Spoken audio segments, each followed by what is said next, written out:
नमस्कार दोस्तों, मैं हूं आपका दोस्त गौरव एंड आज की मार्केट पोस्टमार्टम में हम डिस्कस करने वाले हैं वेरियस न्यूज़ जो आई हैं एंड उनके इफेक्ट कहाँ पर पड़ रहे हैं। सो पहली न्यूज़ अगर हम देखें तो आई है साउथ कोरिया ने ओवरटेक कर लिया है इंडिया को and become six largest market stock market in the world. तो ये कुछ हफ्तों में ही देखा गया है कि because of the AI boom and AI rally जो आई है, जिसकी वजह से various companies are benefiting Nvidia and Samsung and ये जो कंपनीज हैं जो चिप बनाती हैं या उनके सप्लाई चेन में है, उनको वेरियस बेनिफिट्स एंड उनकी मार्केट कैप इतनी बढ़ गई है कि वो बहुत बड़ा मार्केट कैपिटलाइजेशन लेके बैठी हैं। सैमसंग एंड एक कंपनी है एसके हाइनिक्स, जो कि दोनों कंपनियां साउथ कोरिया की हैं and 1 trillion plus market cap achieve कर चुकी हैं एंड उनकी वजह से इनकी मार्केट कैपिटलाइजेशन साउथ कोरिया की इंडिया की कैपिटलाइजेशन से ऊपर चली गई है। इंडिया अब सिक्स लार्जेस्ट से सेवंथ लार्जेस्ट बन गया है एंड अगर हम बात करें तो इंडिया की मार्केट कैपिटलाइजेशन अभी 4.8 ट्रिलियन हो गई है, जबकि साउथ कोरिया की 5.15 ट्रिलियन हो गई है। अर्लियर ताइवान ने भी हमें ऐसे ही पीछे करा था एक नंबर से। ताइवान और साउथ कोरिया, जैसे कि आप जानते हैं, ये दो मेजर इकोनॉमीज हैं जहाँ पर एआई चिप का रियली बूम आ रहा है।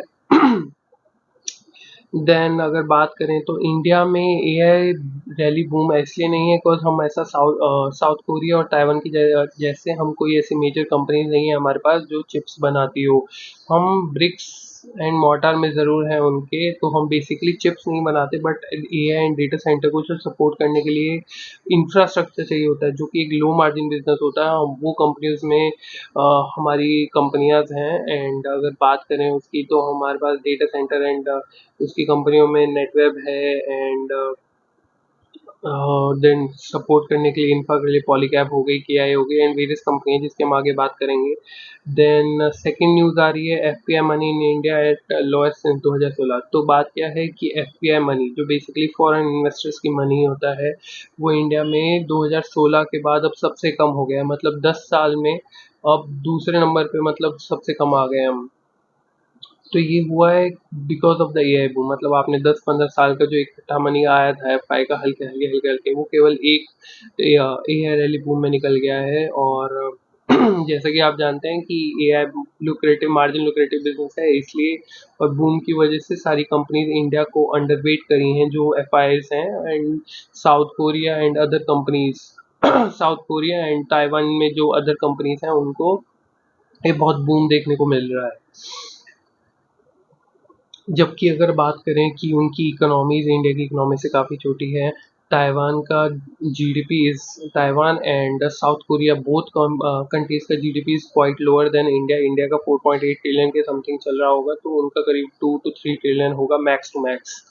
एंड अगर बात करें थर्ड न्यूज़ की जो कि आ रही है, फिजिकल डेफिसिट इंडिया का हिट हो गया 21.4% of FY27 target.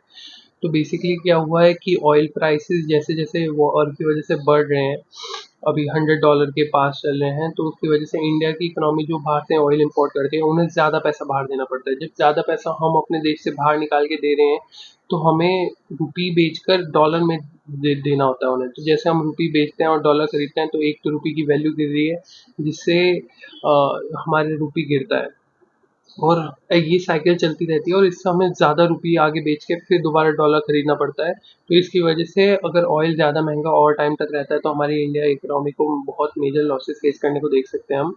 And currently also जो नंबर आए हैं, 3.28 लाख करोड़ का डेफिसिट हम रीच कर चुके हैं। इसका मतलब ये है कि सरकार ने जितना पैसा कमाया है उससे ज़्यादा सरकार खर्च कर रही है। तो ये डेफिसिट का ये मतलब हुआ।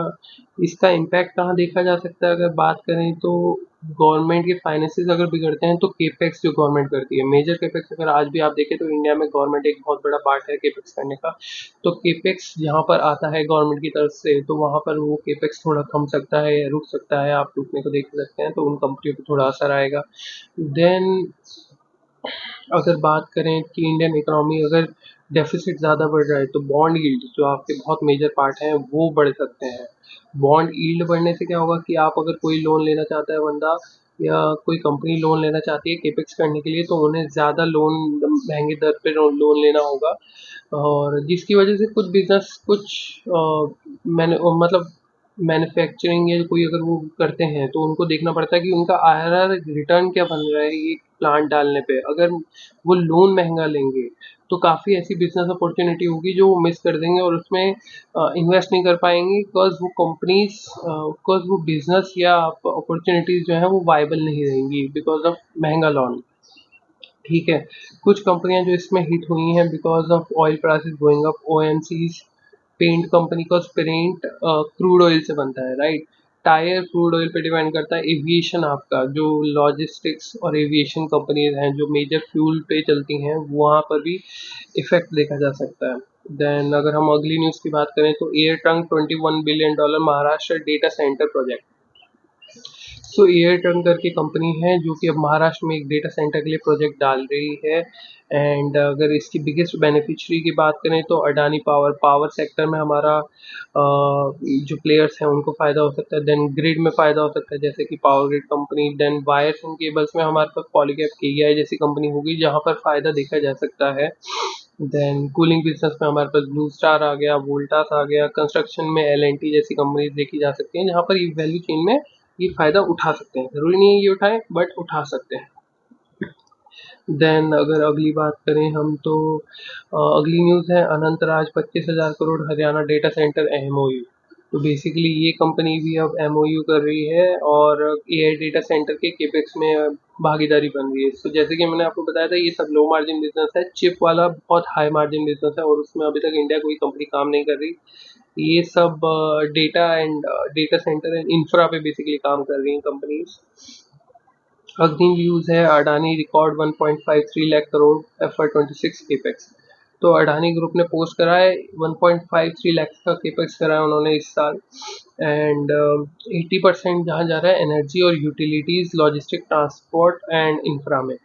तो बेसिकली ये भी बिजनेस जहाँ पर केपेक्स साइकिल आ रही है, कुछ बिजनेस जो फायदा करेंगे इससे वो कैपिटल गुड्स हो गया, आपका ईपीसी हो गया, सीमेंट और पावर इक्विपमेंट कंपनीज हो गई जो इनके फायदा होगा इतने केपेक्स से। देन अगर कल की बात करें तो टीसीएस और इन्फोसिस जैसी कंपनी कल रिकॉर्ड तोड़ देखी गई, उनमें तेजी मेजर इम्पैक्ट ये इसलिए आया है बिकॉज हमारे जो जेनसेन युआंग हैं जो बेसिकली एनवीडिया के सीईओ हैं, उनका कहना है कि उन्होंने कल एक इंटरव्यू में कहा कि कि बेसिकली जो इंडियन आईटी सर्विसेज कंपनी है वो एक बहुत ज़्यादा बढ़िया कंपनीज है ऑन बेसिस ऑफ, मतलब they will benefit as a enabler of AI. तो आपका एआई तो आ रहा है बट आपको डिफरेंट बिजनेस में उसे इम्प्लीमेंट करने के लिए, उन्हें डिफरेंट बिजनेस में इंटीग्रेट करने के लिए आपको कुछ कंपनीज चाहिए होंगी जो कि अब वो देख रहे हैं कि इंडियन आईटी कंपनीज हो सकती हैं जो इस चीज़ से बेनिफिट करेंगी। एंड अगर अगली न्यूज़ देखें हम तो एक्मे सोलर जोधपुर में उन्होंने बेस्ट प्लांट लॉन्च करा है। तो बेस्ट प्लांट क्या होता है? Battery energy storage system. अभी इसमें क्या बेनिफिट होता है, अगर कोई भी आपका सोलर पैनल है, सोलर पैनल आपके दिन में काम करेंगे रात को काम नहीं करेंगे, तो उस दिन की एनर्जी को जब डिमांड कम होती है वो रात में ज़्यादा यूज़ होगी, तो उसे एक बार अगर हम स्टोर करके रख लें एंड रात को जब whenever we needs it तो हम उसे यूज़ करें तो 24/7 हमारी बिजली आ सकती है। तो इसलिए best project are very important and Acme solar ने अपने प्लांट डाला है 33.3 मेगावाट का। देन अगर हम बात करें अगली खबर आ रही है, बस इतनी ही है आज के लिए, इतना ही। एंड जो स्टॉक्स मेजर फोकस में रह सकते हैं because of all this news, अगर आप देखेंगे तो 8 या 9 खबरों में से 4 से 5 खबरें हमारी एआई एंड डेटा सेंटर्स की हैं। तो मेजर साइकिल वहीं पर केपेक्स आ रहा है एंड स्टॉक्स जो फोकस में रह सकते हैं Adani power, NTPC, power grid, Polycab, KEI, वारी, विप्रो, इन्फोसिस। ये स्टॉक को आपको ज़रूर देखना है। And thank you so much, subscribe करिए।